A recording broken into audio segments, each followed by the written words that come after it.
Hello, I'm Leonardo Puglisi. Welcome to Uncensored, where we go in depth with the key news maker about issues that matter to them and matter to you. Tonight we're speaking to independent MP Bob Katter. The member for Kennedy in Queensland has been in federal politics since 1993 and recently made headlines for a plan to arm teenagers, as young as me, with rifles.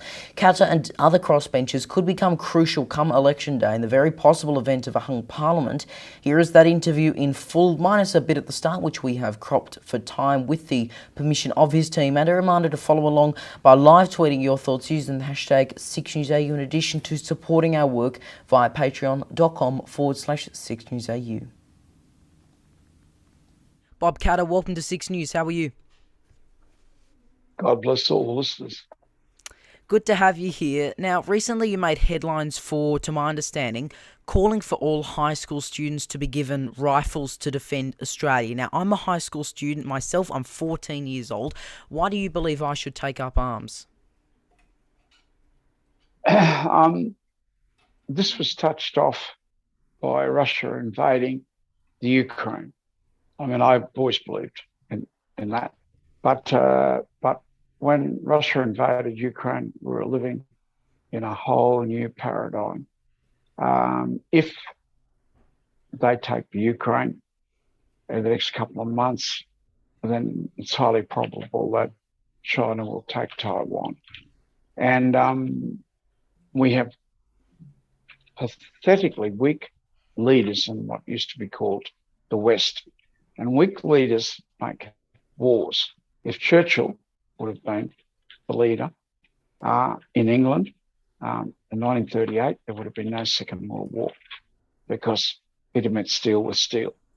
Now, there's no nice way to deal with imperialist barbarians. And that's what you've got in the case of China. What is taking place in the Uyghurs, what is taking place in oppression of people throughout all of China is not acceptable to the rest of the world. There is a lot of talk about the impact independents and minor parties, whether that's candidates or people like you who are actually in Parliament, might have this election. Do you believe that you and others could hold the balance of power? And is there any party, whether that be Labor or the Liberal coalition, that you'd be more likely to support in the event of a hung Parliament? Leo, I had the Prime Minister drop in to see me in my office, and I'm really a nobody. And then I had the Leader of the Opposition drop in to see me. Admittedly, I've been good friends with Albanese for all of his time in Parliament. But he dropped in to see me, and they both invited me back to their offices. And, I mean, I get on well with the blokes, particularly Albo. I've known for a very long time. So it's not strange that happens, but also on the even election, they both drop in to see me. Well, obviously the opinion polls are saying that this is going to be very close and the crossbenchers will have a lot of power. Well, no crossbencher had ever got re-elected in Parliament. Before I became an independent, I was an independent before I became a member of Katter's Australian Party. I was an independent. No independent ever got re-elected, or small party person that ever got re-elected. They got elected, but never re-elected. So I was working into my open grave. And ironically, that election was the first time that independents had ever got re-elected. Peter Andren and the Mayor of Sydney got re-elected for the first time ever. And from then on, we constantly get re-elected. Well, you know, we're there to serve the electorate, not to serve the interests of a very small group of people that run a political machine. And people respond to that. So, Leo, I think you're going to live in a world where there was a person in Parliament said they changed the laws, so it's very difficult for independents or small parties to get elected to the Senate.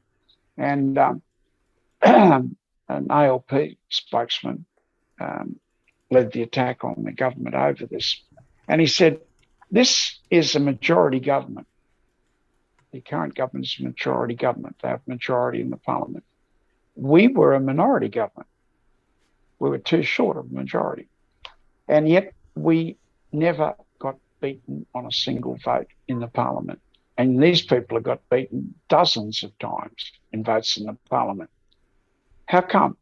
Well, we had to convince the crossbenchers that what we were doing was the right thing. We had to convince crossbenchers that what we were doing was the right thing. And he said, there's a name for that, and it's called democracy. And it was the good call. That was Anthony Albanese. And I haven't always been on the side of Anthony Albanese, I can assure you, but that was a good call. I will just say that there are plenty of people out there who would describe you as a conservative. Am I right in saying that you have described yourself as belonging to the hard left? That is very correct. I'm a very active patriotic flag waving member of the CFMEU. I go to all the rallies and take along my Eureka flag, my Australian flag. And I very much belong to the hard left. But, I'm very traditional in moral issues, I suppose, very traditional Australian. And I'm very much, if you read my book and read the description of the average Australian, I was quoting from another book, and it was a very good description of Australians right up until the year 2000. I think it was an accurate description. I wrote my book in 2010. And I think even then it was getting a bit outdated. But if you read that description, that was a description of me. And I think that's a description of 90% of the population of Australia who are over the age of 60. But it's not the description of modern Australian. And Leo, you young people have got to get back to being Australians. When 60% of the population has Sydney, Brisbane and Melbourne say they won't fight for Australia, well, I can tell you, we people outside of those cities will fight for Australia. And last time, the cities gave us to the enemy. The Brisbane line was Brisbane, Sydney, Melbourne, Adelaide. All the rest of Australia was given to the enemy. Well, this time we're going to fight, right? And we might give cities to the enemy. And those that are patriotic Australians, well, you can cross the line and join us because we're going to fight for our country. And we want the wherewithal to defend our country. The Ukrainians had the right to defend their country. That was that rifle. And Leo, I promise you get a rifle in your hand, you'll be a more responsible individual than you are now. And I'm sure you're a very responsible person now, but you'll be even more responsible. And proof is that every Australian boy, as far as I can remember, had a rifle. And there was no fooling around with the rifles. Well, maybe you can show me how to use one day. But I will just say that. Yeah, I will just say that there are, because we're short on time here, two questions. There are plenty of people who have actually described the PM, who you've seen his entire time as Prime Minister. You've been in Parliament for that. There are some people out there who would call him a liar. Now, in an exclusive interview with 6 News last week, he did defend himself and his credibility. I'd be interested in your view. Do you believe Scott Morrison is a liar or, has lied? I would never call Scott a liar. But, he says things on many occasions without thinking. And, you can't do that. You must think before you say something. And that would lead people to believe.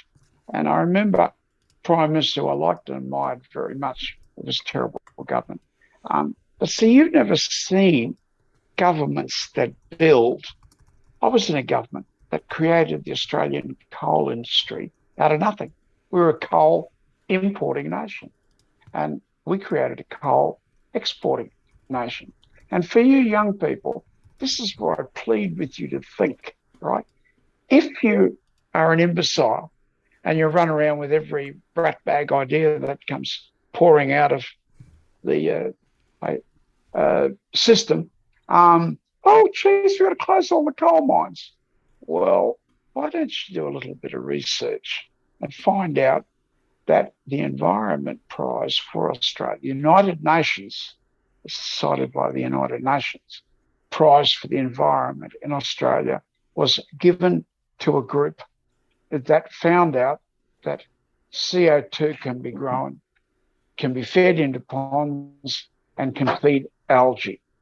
So the modern coal-fired power station will have zero emissions, and it will have super cheap power because it'll make more money from the algae than it will from the electricity.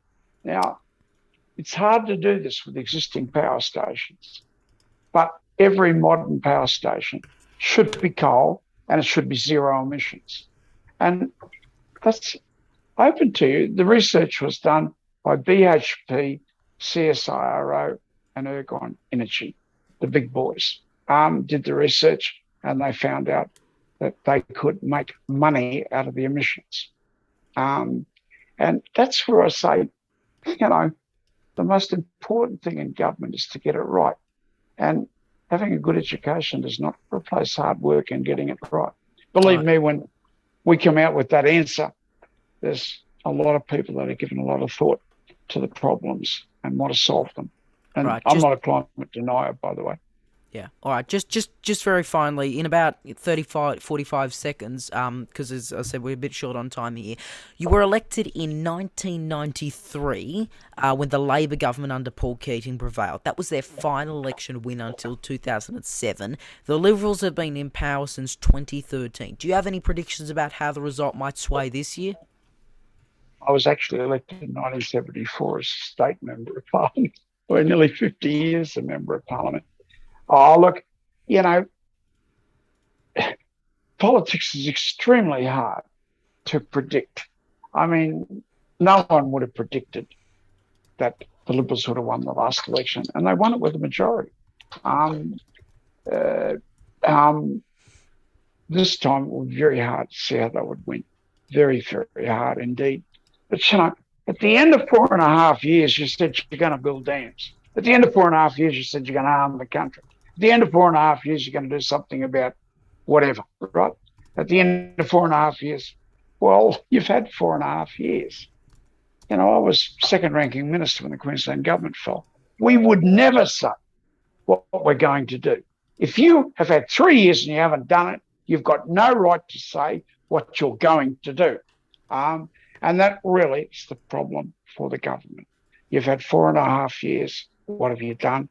The answer, as far as I can see, absolutely nothing. But you keep promising to do things.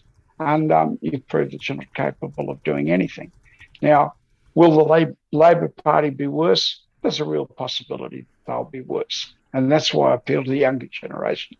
Look to their history books. Look to the Red Ted Theodores that you don't even know exists. Look to the Blackjack McEwens, the most powerful people that dominated this country for the last 100 years. Look to them and you'll get the answers if you think it through. Leo, it's wonderful. Your show is a wonderful contribution to democracy in this country.